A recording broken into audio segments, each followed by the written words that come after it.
Terima kasih uh, para narasumber yang telah hadir. Perkenalkan, saya Afrizal. Mohon izin suara saya terdengar jelas, G? Jelas. Siap. Perkenalkan, saya Afrizal, P3K Pranata Humas Ahli Pertama dari Dinas Komunikasi dan Informatika Provinsi Jawa Timur. Izinkan saya untuk memandu webinar pada pagi hari ini sebagai moderator. Sebelumnya, saya ingin menyampaikan pengantar untuk diskusi yang dapat kami sampaikan untuk pagi hari ini.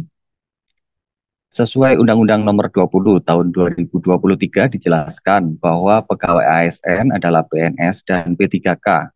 Keduanya memiliki fungsi, tugas, dan peran yang sama, termasuk hak dan kewajiban. Sesuai data BKD Jawa Timur per Agustus 2024, komposisi ASN Pemprov Jawa Timur saat ini mencapai 59.493 pegawai dan non-ASN mencapai 24.609 pegawai. Untuk ASN, PNS sebanyak 39.143 pegawai, sedangkan untuk P3K 20.345 pegawai atau sebanyak 24,19% dari total jumlah pegawai ASN dan non-ASN di Pemprov Jawa Timur.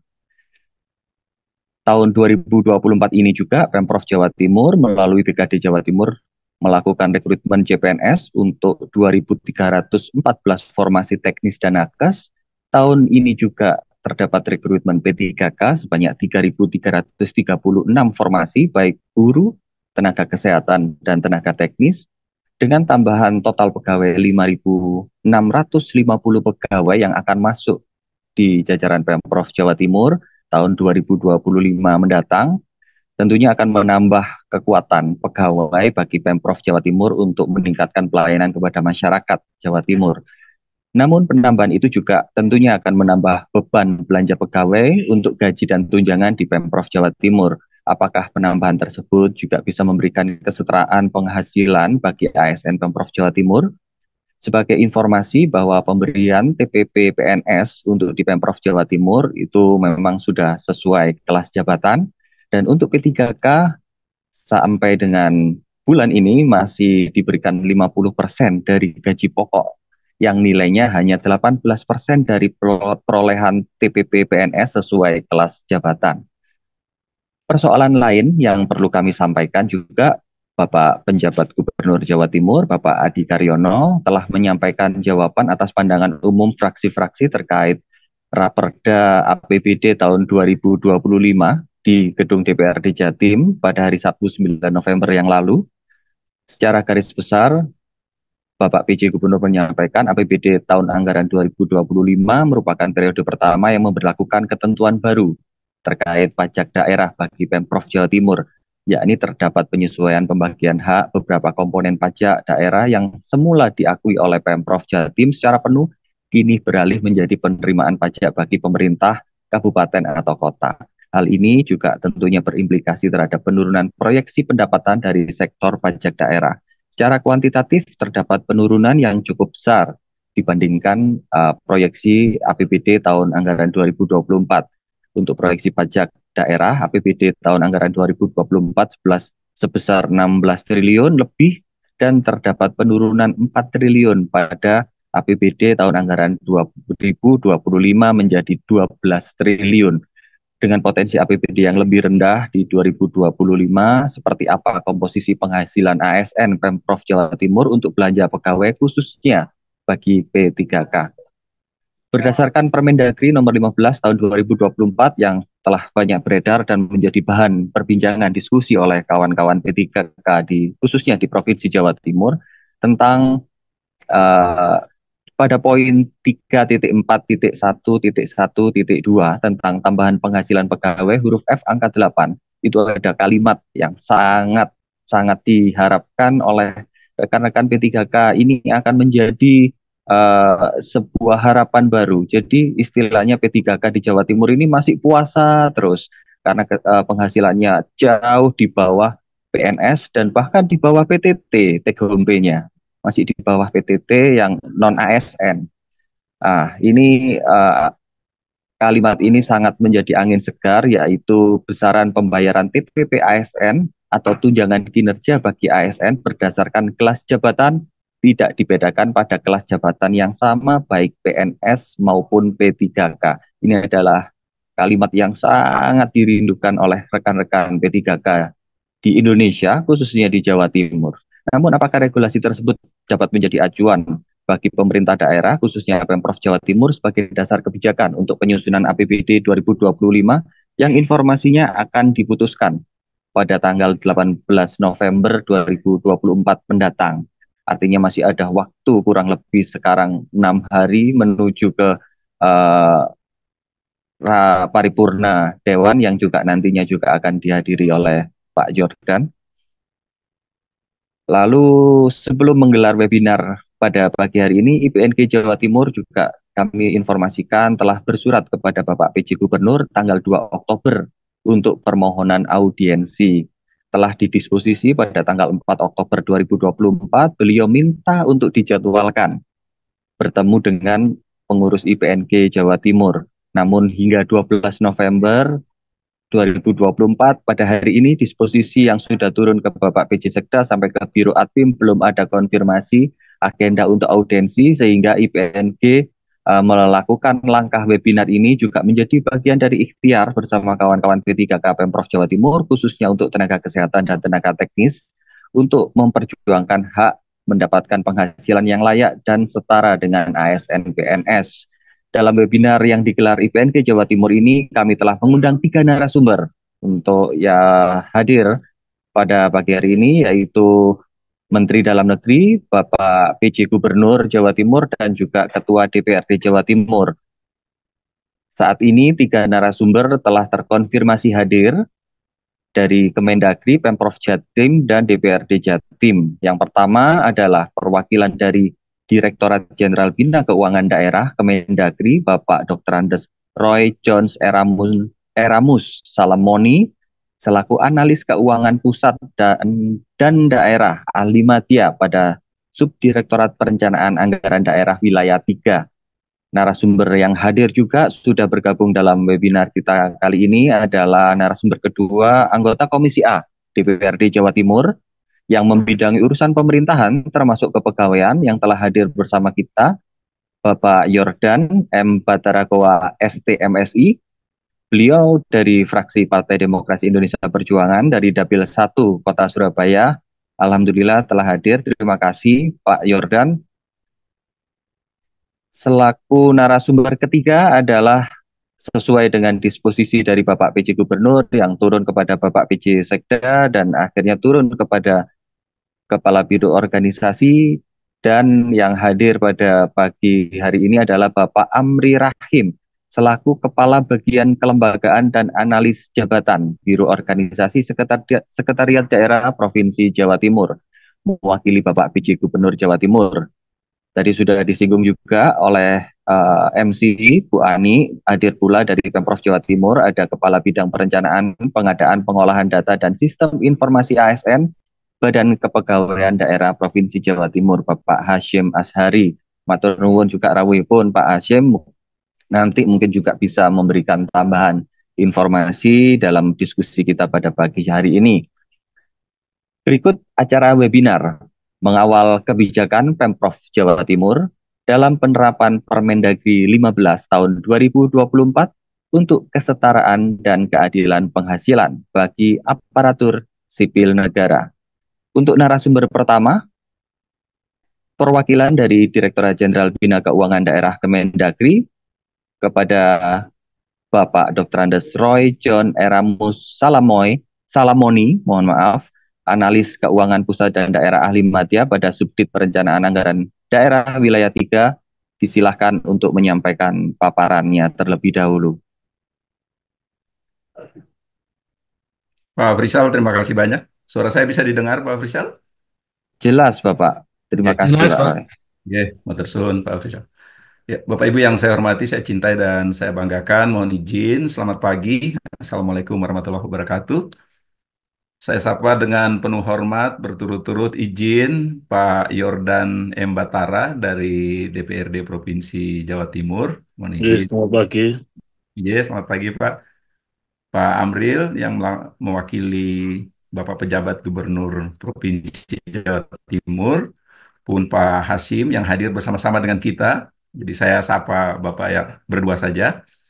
Kemudian yang terhormat Ketua IPNJ Provinsi Jawa Timur, Dr. Tri, dan teman-teman pengurus IPNJ, selamat pagi. Juga Bapak Ibu sekalian yang dapat bergabung dengan kita dalam acara webinar pagi hari ini. Saya mohon izin Pak Afrizal, Bapak Ibu sekalian, Pak Dirjen, sebagaimana sudah saya sampaikan tadi kepada Bu Ani, berhalangan hadir sehingga ini ditugaskan kepada kami hadir pada acara Pak Afrizal dan Pak Tri pada pagi hari ini. Oke, selanjutnya Pak Afrizal izin apakah saya bisa share bahan dari sini? Bolehkah? Oke, baik Bu Ani. Saya coba ya Bu Ani ya. Boleh, Bapak. Oke. Disilahkan, Bapak. Untuk host mungkin bisa dibantu juga ya, Mas Nalendra, untuk hostnya. Oke, terima kasih. Sudah masuk nggih, Bapak Ibu izin. Iya.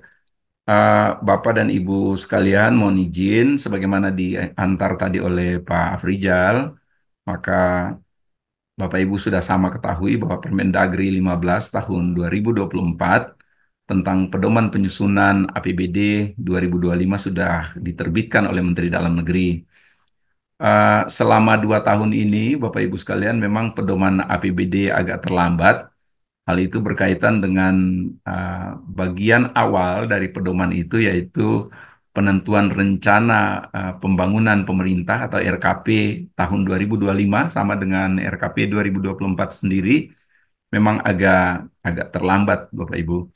Dan sebagaimana Bapak dan Ibu ketahui, bahwa sejak pemilihan kepala daerah Provinsi DKI Jakarta 5 tahun yang lalu, sudah hampir menjadi tradisi bagi kita bahwa rencana teknokratik pemerintah daerah itu kemudian atau disatukan dengan visi misi pejabat politis yang terpilih. Oleh karena itu mungkin Bapak Ibu sudah sama mengetahui bahwa dalam kampanye kepala daerah maupun kampanye presiden, visi misi beliau-beliau sama sekali tidak jauh dengan rencana kerja teknokratik baik di lingkungan pemerintah pusat maupun lingkungan pemerintah daerah. Itu sebabnya Bapak Ibu sekalian, pedoman APBD 2025 memang sedikit agak terlambat dibanding jadwal dan tahapan yang ditentukan dalam Undang-Undang 23 karena kita memang menunggu RKP 2025. Selanjutnya Bapak dan Ibu, sesuai dengan kewenangannya, Menteri Dalam Negeri memiliki kewenangan untuk pembinaan umum, termasuk dalam kewenangan pembinaan umum itu Bapak Ibu adalah kewenangan dalam pembagian urusan, dalam hal keuangan daerah, maupun penetapan-penetapan kebijakan yang ada di lingkungan pemerintah daerah, khususnya yang berkaitan dengan keberlangsungan pelayanan dan pemberdayaan masyarakat di daerah. Bapak dan Ibu sekalian, kalau kita bicara tentang APBD, Bapak dan Ibu, maka ketika kita bicara tentang siklus tata kelolanya, dia merupakan suatu siklus yang panjang. Sebagaimana diantar oleh Pak Afrizal tadi, dia mulai dari tahapan perencanaan yang sudah dimulai Desember tahun sebelumnya, sampai dengan tahapan penetapan APBD nanti di bulan November, yang sudah diantar juga oleh Pak Afrizal. Kemudian setelah Desember selesai dievaluasi penyesuaian, penerbitan DPA, selanjutnya ada pelaksanaan, penatausahaan, pertanggungjawaban sampai dengan pelaporan dan pengawasan. Jadi inilah kalau kita bicara tentang APBD, Bapak dan Ibu sekalian, dia mencakup siklus yang besar ini dengan harapan Bapak dan Ibu APBD ini memberikan manfaat bukan saja bagi kita ASN, baik pegawai negeri sipil maupun P3K, tetapi yang terpenting adalah kepada seluruh warga masyarakat Provinsi Jawa Timur dan daerah yang lain di Indonesia. Untuk tahun 2025, Bapak Ibu izin, Permendagri sendiri tidak terlalu banyak ya isi batang tubuhnya. Di pasal 1, Bapak dan Ibu, di Permendagri itu kita bisa melihat ada penjelasan yang umum tentang apa itu pedoman. Kemudian di pasal 2 ada ruang lingkup dari pedoman, Bapak dan Ibu. Lalu di pasal 3, seperti biasa, panduan-panduan teknis tentang bagaimana penyusunan APBD. Lalu di pasal 4, Bapak dan Ibu, ada permintaan kepada pemerintah daerah supaya pengalokasian anggaran yang cukup dan memadai untuk akselerasi akselerasi pertumbuhan ekonomi baik di tingkat pusat maupun di tingkat daerah.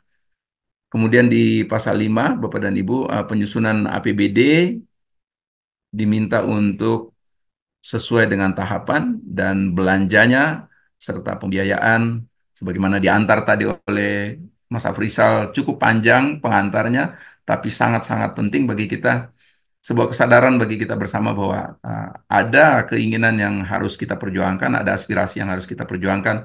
Di sisi lain, kondisi real yang kita hadapi juga tidak bisa kita sampingkan begitu saja. Di pasal 6, Bapak dan Ibu, ada bagian yang khusus perlakuannya di APBD 2025, yaitu penandaan. Penandaan ini, Bapak dan Ibu, baik penandaan untuk pendapatan, penandaan untuk belanja, maupun penandaan untuk pembiayaan. Termasuk yang disampaikan oleh Pak Moderator tadi, Pak Afrizal, penandaan untuk belanja pegawai. Di dalam belanja pegawai itu ada belanja untuk ASN, pegawai negeri sipil, dan untuk ASN P3K. Nah, Bapak dan Ibu sekalian, saya deskripsikan skema saja sambil cepat. Untuk rencana kerja pemerintah tahun 2025 itu adalah akselerasi pertumbuhan ekonomi yang inklusif dan berkelanjutan yang dapat menjadi jembatan untuk menjaga kesinambungan pembangunan serta mengakomodasi prioritas-prioritas dan program presiden terpilih. Nah, kalau Bapak dan Ibu lihat di slide yang sebelah kanan, itu ada 8 kira-kira ya prioritas nasional yang harus juga dilakukan oleh pemerintah Provinsi Jawa Timur di APBD 2025. Jadi memperkokoh ideologi Pancasila, kemudian ada swasembada pangan, energi, air, ekonomi syariah, kemudian ekonomi hijau, dan seterusnya.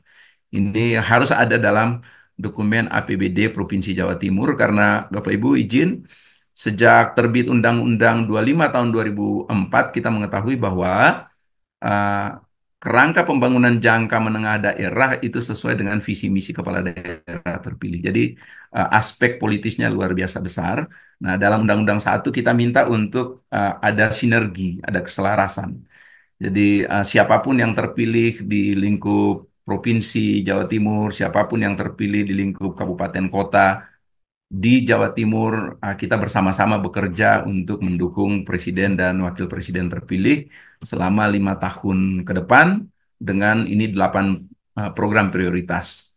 Dan kalau kita mau melihat secara jujur, Bapak dan Ibu, sebenarnya 8 program prioritas itu adalah bagian dari apa yang dikerjakan oleh kita di lingkup pemerintah daerah, seperti kemiskinan ekstrim, penanggulangan inflasi, stunting, dan sebagainya. Itu sebenarnya pekerjaan kita di lingkup pemerintah daerah. Kemudian Bapak dan Ibu, uh, sejak terbitnya Undang-Undang 1 dan PP 1 2024, KUA dan PPAS yang sudah disepakati oleh DPRD dan pemerintah provinsi itu harus dikirim untuk dinilai dalam mekanisme KEM PPKF. Jadi kebijakan ekonomi makro maupun program prioritas yang sesuai dengan kebijakan fiskal nasional itu diminta untuk Bapak dan Ibu dikirim dokumen KUA-PPAS-nya untuk dinilai. Nah, ini ada 3 sasaran penilaian, yaitu akselerasi pertumbuhan ekonomi, kemudian penguatan well-being di daerah, dan konvergensi antar daerah. Selanjutnya, Bapak dan Ibu, kita menanjak pada yang berikut, yaitu prinsip-prinsip dalam penyusunan APBD 2025. Jadi, secara prinsip, ini prinsip-prinsip umum saja, Bapak dan Ibu. Dia disusun sesuai dengan kebutuhan, gitu ya. Kemudian berpedoman pada KUA PPAS, dia harus tepat waktu, kemudian menekankan merupakan dasar bagi pemerintah baik untuk menampung pendapatan belanja maupun pembiayaan, dia tidak bertentangan dengan ketertiban umum sesuai dengan peraturan perundangan, dia memiliki fungsi otorisasi baik untuk perencanaan, pengawasan dan stabilisasi, kemudian APBD, perubahan APBD dan pertanggungjawaban seharusnya menggunakan Perda. Lalu Bapak dan Ibu, APBD disusun secara tertib untuk beberapa asas-asas yang kita sebut ini, yaitu efisien, efektif, kemudian transparan dan partisipatif. Itu prinsip-prinsip Bapak Ibu. Selanjutnya untuk kebijakan, terkait dengan kebijakan di APBD 2025. Yang pertama, Bapak dan Ibu, ini struktur APBD. Saya kira ini menjadi pengetahuan umum bagi kita, tapi penting bagi kita karena kita sekarang mengisi webinar yang Bapak Ibu punya. Jadi saya pikir materi ini penting untuk materi webinar yang bisa kita sharing bersama. Ini struktur APBD, Bapak dan Ibu. Secara umum dia terdiri dari kelompok pendapatan, belanja, dan pembiayaan. Nah, di bawah akun kita masih bertemu dengan kelompok akun, jenis, kemudian objek, perincian objek, subperincian objek, dan seterusnya ya Bapak dan Ibu ya. Nah, ini kalau kita bicara tentang belanja pegawai itu ada di komponen pertama, jenis pertama dari belanja operasi, belanja pegawai. Di bawahnya masih ada komponen yang lain. Bapak dan Ibu bisa lihat ada barang jasa, bunga, subsidi, hibah, bansos, dan belanja tambahan hasil. Maaf, belanja imbalan hasil. Nah, ini Bapak dan Ibu untuk struktur belanja. Kemudian Bapak dan Ibu, tadi disinggung juga oleh Pak Afrizal tadi, uh, dalam kebijakan-kebijakan umum Bapak dan Ibu diminta untuk pada prinsipnya penganggaran apa saja dalam lingkup APBD, baik penganggaran pendapatan, belanja maupun pembiayaan itu harus ada dasar hukumnya. Kalau tidak ada dasar hukum yang melandasinya, maka kita tidak bisa menganggarkan sesuatu di dalam APBD. Jadi agak unik ya. Kalau kita berbicara tentang tafsiran hukum secara umum, biasanya bagian-bagian yang tidak ada itu boleh untuk kita rumuskan. Tapi kalau dalam ber-APBD, justru yang tidak ada sama sekali tidak boleh kita rumuskan. Jadi harus ada dasar hukum yang melandasi agar sesuatu bisa dianggarkan. Nah, tentang pendapatan, Bapak dan Ibu, untuk pendapatan pajak dan retribusi, sebenarnya Undang-Undang 1 2022 yang ditindaklanjuti dengan PP 35 2023 itu sudah membagi habis Bapak dan Ibu pajak dan retribusi baik untuk jenis yang diterima oleh pemerintah provinsi maupun jenis yang diterima oleh pemerintah kabupaten kota. Salah satu yang disebut tadi Bapak dan Ibu oleh Pak Afrizal itu memang opsen, opsen untuk pajak kendaraan bermotor maupun opsen untuk bahan bakar. Yang dulunya merupakan belanja transfer bagi hasil, sekarang memang menjadi opsen yang diberikan kepada pemerintah kabupaten kota. Nah, perspektifnya Bapak Ibu, kalau dulu belanja bagi hasil, memang pemerintah provinsi mungkin tidak bisa memberikannya setiap bulan ya. Tapi dia tunggu dulu ada pendapatan, baru direalisasi bisa jadi 2, bisa jadi 3 bulan, baru bisa dibagi hasilkan kepada pemerintah kabupaten kota. Even though mekanisme itu dapat menjamin kesetaraan, kesetaraan antar tiap kabupaten kota. Misalnya dalam pajak kendaraan bermotor atau bahan bakar, misalnya Bapak dan Ibu ya. Jadi kota Surabaya, Kediri, Jombang, dan seterusnya mungkin bisa dapat dalam jumlah berimbang. Kalau sekarang dengan prinsip opsen, otomatis daerah-daerah yang memiliki kendaraan lebih banyak, kota Surabaya misalnya, gitu, akan mendapatkan bagian pendapatan yang lebih besar dari misalnya teman-teman yang jauh, misalnya yang Gresik atau teman-teman yang lebih dekat ke sini ya, di Malang dan seterusnya, mungkin agak berbeda. Nah, tapi itulah Bapak dan Ibu, apa yang dijanjikan oleh Undang-Undang 1 2022 adalah semangatnya pemerintah daerah menjadi lebih kreatif dan ada jaminan pendapatan.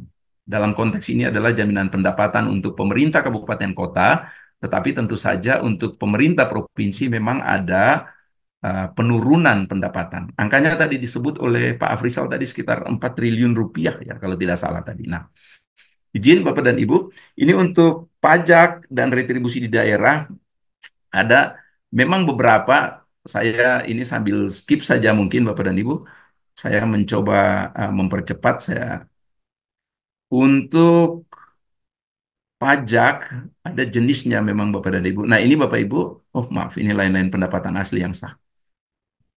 Sebentar, sebentar. Saya ke slide saya, semoga masih ada.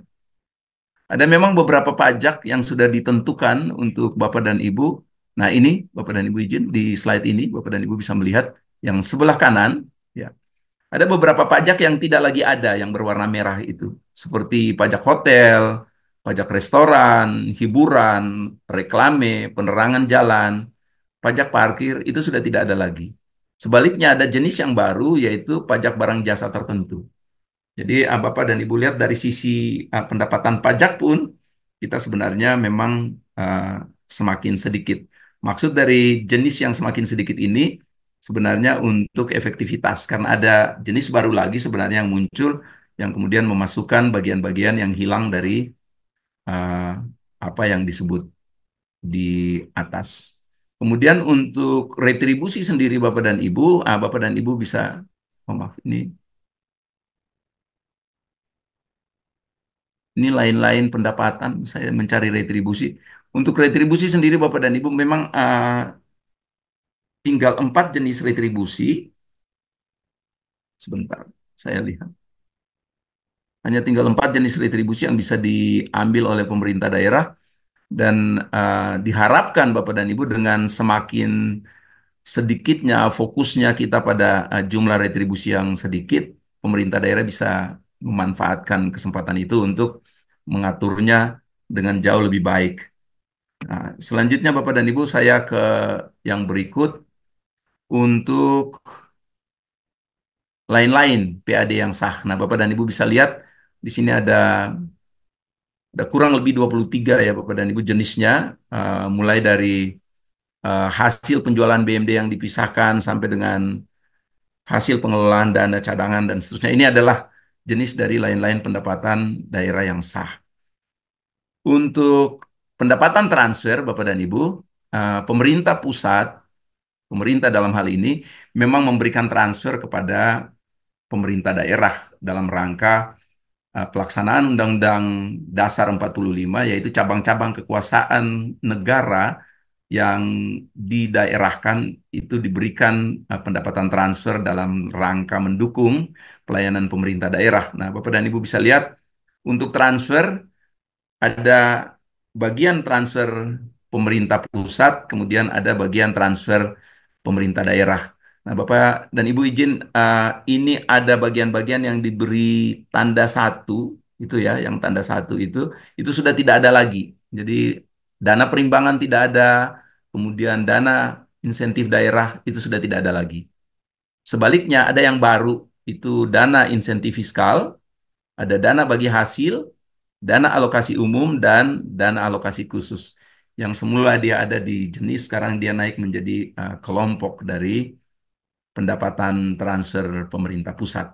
Nah, untuk transfer Bapak dan Ibu, ada beberapa, ada dana bagi hasil, ini yang pertama, dana bagi hasil pajak, kemudian ini sudah ditentukan penggunaannya. Kemudian ada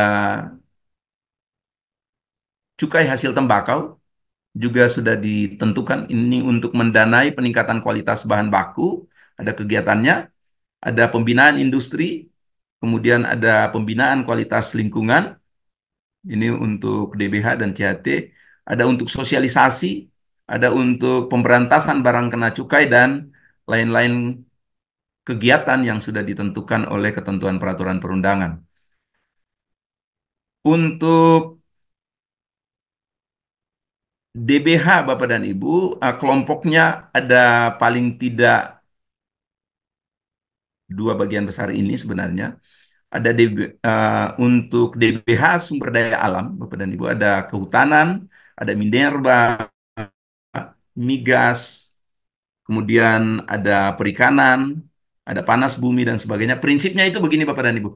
Kalau kita dapat dana transfer, baik bagi hasil CHT dan sebagainya, pada saat kita sudah menyusun APBD, tetapi belum dimasukkan menjadi bagian dari pendapatan Bapak dan Ibu, maka itu akan dilakukan dengan cara merubah perkada penjabaran untuk menampung pendapatannya. Sementara penggunaannya Bapak dan Ibu sudah ditentukan oleh ketentuan peraturan perundangan. Nanti kita rinci menjadi belanjanya, kemudian dilaporkan kepada DPRD, pimpinan DPRD, selanjutnya pimpinan DPRD akan menyampaikan kepada seluruh anggota DPRD dalam rapat mekanisme pengambilan keputusan DPRD. Nah, dalam hal penganggarannya Bapak dan Ibu ada dua. Penganggaran pertama Bapak dan Ibu itu kita menggunakan mekanisme informasi yang ada di situs Kementerian Keuangan. Nah, kalau itu sudah masuk, penganggaran terakhir tentu saja kita menggunakan Peraturan Menteri Keuangan tentang alokasi dana transfer dan penggunaannya. Misalnya Bapak dan Ibu untuk Provinsi Jawa Timur tahun 2025 misalnya ya untuk DAU sudah diirmark DAU untuk P3K misalnya yang 2024 ya. 2024. Untuk 2025 sendiri Bapak dan Ibu sampai dengan hari ini kebijakan yang berlaku di pemerintah adalah ditanggung oleh pemerintah Provinsi Jawa Timur. Nah, itu untuk kebijakan dana bagi hasil. Saya percepat saja. Nah, ini untuk DAU Bapak dan Ibu. Ini menarik ketika kita bicara tentang DAU. Undang-Undang 1 2022 tidak lagi memberikan perspektif yang sama dengan Undang-Undang 33 dulu bahwa DAU diberikan berdasarkan luas wilayah, jumlah penduduk, dan seterusnya. Tidak. Undang-Undang 1 menyebut dana alokasi umum diberikan berdasarkan kinerja pemerintah daerah. Nah, tentang penggunaannya, Bapak dan Ibu bisa lihat, ini ada paling tidak ada 3 yang disebut untuk mendukung penggajian pegawai pemerintah daerah dengan perjanjian kerja. Jadi P3K disebut di situ ya, bagian DAU yang ditentukan penggunaannya. Kemudian untuk pembangunan sarana dan prasarana pemberdayaan masyarakat, lalu kegiatan-kegiatan lain sesuai dengan arahan Presiden yang dilakukan oleh seluruh daerah. Nah, ini kita bicara tentang DAU dalam perspektif kinerja. Kemudian Bapak dan Ibu, pendapatan DAU dianggarkan berdasarkan alokasi. Jadi sudah ada alokasinya masing-masing, Bapak dan Ibu. Di lingkup pemerintah daerah itu mengenal 2 jenis, yaitu DAU yang sudah diperuntukkan dan DAU yang tidak diperuntukkan. Nah, dalam kerangka yang diperuntukkan Bapak dan Ibu, peruntukan DAU itu yang pertama untuk layanan kesehatan, maaf, untuk layanan pendidikan, yang kedua untuk layanan infrastruktur, yang ketiga untuk belanja pegawai, yang keempat untuk khusus kelurahan, dan hal-hal lain yang kelima adalah DAU yang tidak diperuntukkan itu sendiri. Jadi itu untuk rangka DAU, Bapak dan Ibu, di APBD kita. Selanjutnya untuk DAK, Bapak dan Ibu, jadi setiap tahun pemerintah daerah, kalau kita baca Undang-Undang 1 tahun 2022, DAK ini sebenarnya uh, dana yang disediakan pemerintah pusat dalam rangka mendukung tugas-tugas pemerintah daerah dalam memenuhi pelayanannya. Nah, DAK prosesnya Bapak dan Ibu, biasanya perencanaannya kita lakukan di dalam proses meeting dengan teman-teman di Badan Perencana Pembangunan Nasional. Kemudian kita harus mengisi dokumennya di dalam aplikasi yang sudah disediakan. Kemudian berproses sampai dengan keluarnya DAK itu diputuskan di lingkup DPR RI. Kemudian nanti Menteri Keuangan setelah penetapan Presiden tentang Undang-Undang APBN, Menteri Keuangan akan menetapkan untuk alokasi DAK. DAK sendiri Bapak dan Ibu dilakukan sesuai dengan ketentuan peraturan menteri teknis yang membidangi DAK masing-masing. Untuk otsus saya kira hanya diperuntukkan untuk daerah-daerah yang bersifat khusus. Demikian juga untuk dana keistimewaan hanya diperuntukkan untuk daerah yang bersifat istimewa. Sementara untuk dana desa, Bapak dan Ibu, ini diberikan kepada semua daerah yang memiliki desa. Nah, ada revisi Undang-Undang Desa yang baru yang menjadikan pemerintah daerah harus memperlakukan belanja gaji, belanja penghasilan tetap kepada pemerintah desa, tidak lagi sebagaimana apa yang selama ini kita lakukan dalam konsep pemberian ADD. Kemudian Bapak dan Ibu ada belanja transfer insentif fiskal yang diberikan kepada daerah-daerah tahun 2024 kepada daerah-daerah yang mampu menanggulangi inflasi diberikan dana insentif. Demikian pula daerah-daerah yang memiliki kinerja keuangan yang baik diberikan dana insentif. Lalu ada pendapatan TDF, Bapak dan Ibu, untuk menampung DBH dan DAU kurang salur, DBH dan DAU tunda salur dan seterusnya.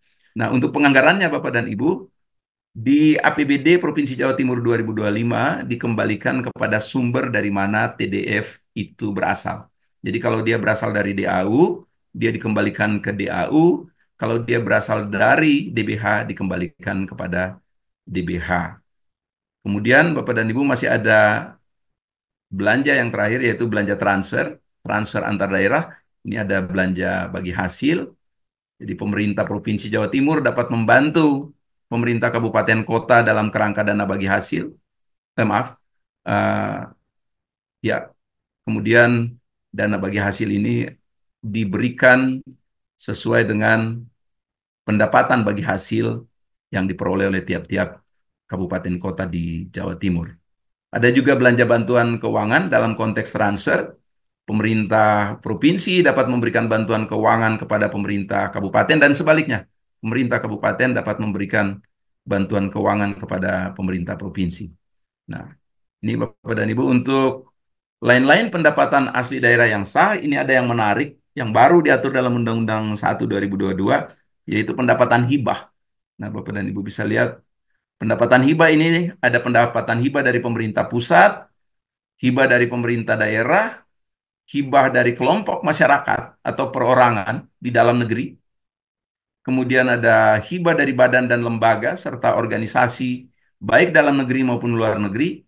Ada sumbangan pihak ketiga dan pendapatan atas tanggung jawab sosial dan lingkungan sejenis. Ini merupakan suatu perspektif baru yang kita dapat dari APBD 2025 yang berdasarkan Undang-Undang 1 2024. Nah, ini Bapak dan Ibu, lain-lain pendapatan asli daerah saya kira untuk kebijakan pendapatan saya cukupkan.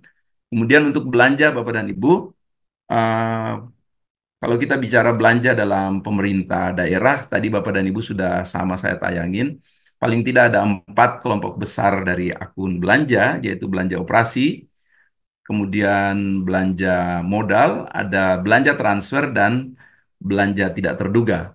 Nah, Bapak dan Ibu, untuk belanja diminta pemerintah daerah untuk menetapkan satuan harga dan analisis standar belanja, SHSS, yang semuanya kita susun, kemudian kita masukkan di dalam akun standar harga pemerintah Provinsi Jawa Timur, sehingga ketika Bapak Ibu di provinsi, baik di lingkungan sekretariat daerah maupun perangkat daerah lain teknis, mau memilih kegiatan yang berhubungan dengan belanja, kita bisa memilihnya. Termasuk uh, nanti ketika Bapak dan Ibu menghitung belanja-belanja untuk perjalanan dinas. Nah, ini Bapak dan Ibu, ada memang beberapa perlakuan di dalam belanja ini yang kita membutuhkan ASB. ASB atau analisis standar biaya ini Bapak dan Ibu kita gunakan untuk hal-hal yang tidak bisa kita ukur secara volume. Misalnya panjang kali lebar kali tinggi. Kita mau mengecat ruangan begitu, kita tidak bisa pakai standar harga biasa. Biasanya kita pakai ASB. Jadi ASB untuk pengecatan ruangan atau ASB untuk penataan ruangan. Misalnya ada ruangan rapat untuk gubernur, ruangan rapat untuk kepala biro, ruangan rapat untuk kepala dinas, atau ruang rawat inap pada rumah sakit misalnya gitu. Kita pakai ASB tertentu sehingga kita dapat kelas-kelasnya. Itu Mohon izin Pak Roy, ya. mohon izin Pak Roy, 2 menit lagi ya. Pinten Pak. Du- 2 menit lagi Pak Oke. Roy, mohon izin. Ya, oke. Nah, yang terakhir Bapak dan Ibu ke belanja pegawai. Ini memang belanja pegawai sudah di state Bapak Ibu. Ini Bapak dan Ibu bisa lihat di Permendagri 15 memang kita rinci lagi akun belanjanya sehingga uh, ketika masuk ke objek sudah sangat jelas Bapak dan Ibu. Jadi belanja gaji dan tunjangan ASN di bawahnya ada belanja tambahan penghasilan ASN, kemudian tambahan penghasilan berdasarkan pertimbangan objektif lainnya untuk ASN, belanja gaji dan tunjangan untuk DPRD, belanja gaji dan tunjangan untuk kepala daerah dan wakil kepala daerah, ada belanja penerimaan lainnya untuk pimpinan DPRD dan wakil kepala daerah serta kepala daerah, ada belanja gaji dan tunjangan untuk MRP di Papua, belanja gaji dan tunjangan untuk perangkat lintas Walinangro, untuk lembaga Walinangro, ada belanja pegawai BOS, ada belanja pegawai untuk BOSP, dan ada belanja pegawai untuk BLUD. Nah, izin Bapak dan Ibu, saya share slide terakhir, sebenarnya bukan slide, saya share bahannya, ini yang disampaikan tadi oleh Pak Arief. Memang dalam Permendagri 15 sudah disebutkan bahwa untuk pembayaran TPP ASN dan tunjangan kinerja bagi ASN itu berdasarkan kelas jabatan tidak dibedakan pada kelas jabatan yang sama bagi PNS maupun P3K. Nah, ini memang bunyi dari Permendagri 15. Tentang TPP itu sendiri saya ingin sampaikan pada Bapak dan Ibu, pasal 58 PP 12 2019 tentang pedoman APBD, Bapak Ibu, disampaikan bahwa uh, isinya itu komposit. Yang dimaksud komposit itu begini, Bapak dan Ibu, ada 3 kriteria umum, yaitu sesuai dengan kemampuan keuangan daerah, kemudian angka pagunya itu harus diserahkan kepada DPRD di dalam proses pembahasan KUA dan PPAS, dan yang ketiga, Bapak dan Ibu, angka TPP itu prinsipnya adalah adil dan merata. Jadi dalam konteks itu, Bapak dan Ibu, saya memberikan kesempatan kepada pemerintah Provinsi Jawa Timur untuk memaknai aturan angka 8 ini sesuai dengan apa yang disebut di dalam pasal 58 ayat 1 PP 12 tahun 2019. Tentu saja saya mendengar dengan sungguh-sungguh masukan dari Pak Dr. Tri dan teman-teman sekalian, pun kita sekalian yang hadir di dalam webinar ini. Demikian dari saya untuk sementara. Bapak Ibu sekalian, mohon izin saya cukupkan sekian. Wabillahi taufiq wal hidayah. Assalamualaikum warahmatullahi wabarakatuh. Waalaikumsalam warahmatullahi wabarakatuh. Terima kasih banyak Pak Roy atas paparan yang sangat luar biasa. Ya, Poin mohon maaf. akhir itu juga, poin akhir tadi yang dijelaskan itu ada kata yang sangat-sangat menarik bagi kami adalah terkait TPP itu adil dan merata. Nah, berbicara soal keadilan dan pemerataan itu, mohon izin Pak Roy, kalau di Jawa Timur saat ini memang masih belum. Jadi sejak P3K angkatan pertama, kami dari angkatan pertama rekrutmen 2021 baru masuk April 2022, itu kami bahkan tidak menerima TPP 6 bulan pertama dan setelah itu dapat TPP 50% dari gaji pokok. Jadi kalau yang CPNS atau PNS yang setara dengan kami rekrutmennya sama, saat ini sudah mendapatkan TPP kurang lebih 11 juta. Untuk yang PNS, yang P3K ini hanya sekitar 1,6 juta saja. Dan itu hanya 18% dari apa yang diterima. Jadi kata adil dan merata itu saat ini masih belum. Dan ini adalah menjadi ikhtiar dari rekan-rekan IPNG, Ikatan P3K non-guru, baik nakes ataupun teknis yang ada di Provinsi Jawa Timur untuk bisa mendapatkan kesetaraan penghasilan di tahun 2025 mendatang. Terima kasih atas paparan dari Pak Roy.